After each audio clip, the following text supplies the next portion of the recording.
Welcome to this reading by Sri Nisargadatta. He's one of my favorite yogis to learn from. He's got great teachings.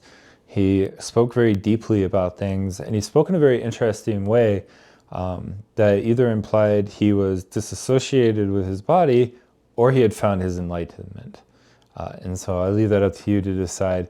Most of the people who keep his stories alive, of course, believe in his enlightenment. And I find it very fascinating to learn more about. Let's chant to the teacher, and then we'll get into the reading.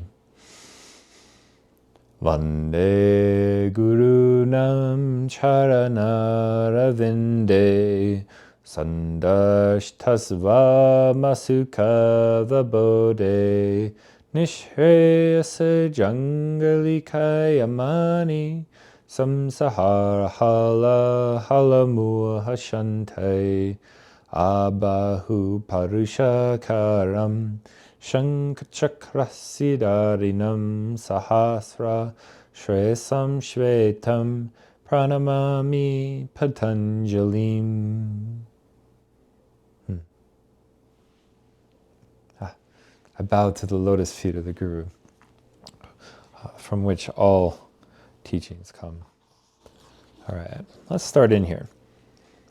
He says, when you look at the moon, what do you see between your eyes and the moon?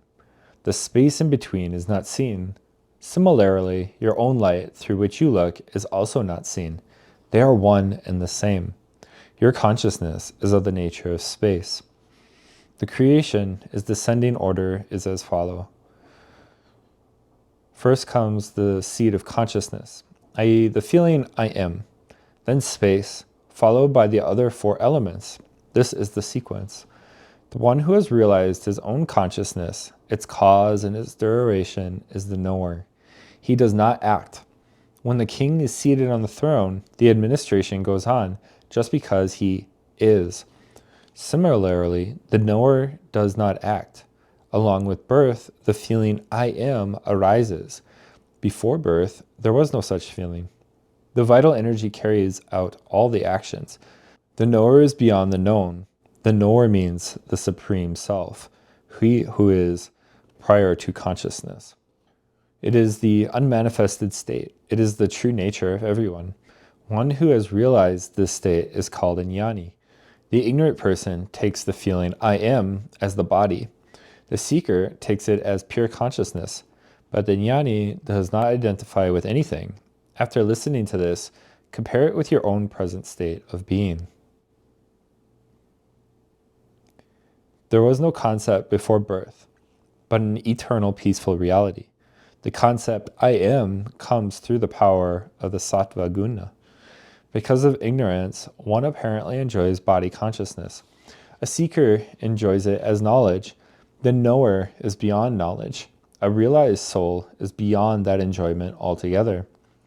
Sometimes it is said that a remedy can be an obstacle, yet there is one remedy available to you. Chant your mantra with faith in the one who has given you the mantra. Your consciousness will become stronger.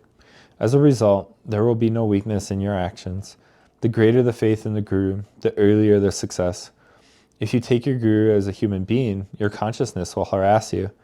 One who follows this faithfully will enjoy liberation in this very body. To surrender means to be without body consciousness. To offer everything to Brahma means to be without quality. Act with the conviction that the consciousness that sustains the universe is within your body. On your own, you are unable to do anything. All the actions are carried out by the life force. The Guru introduces you to consciousness. Because of your presence, the pure consciousness, the places of your pilgrimage become holy. There is nothing more sacred than consciousness. When you realize yourself, there will be nothing as holy as you. When you get this conviction, there will be no need for associating with others. One who has pride of his so-called enlightenment is ignorant. How can one have any pride when he realizes that nothing has happened? Love implies our need for beingness. Love is infinite and unlimited. It is consciousness that has arisen in us unknowingly. It is without shape, caste, or creed.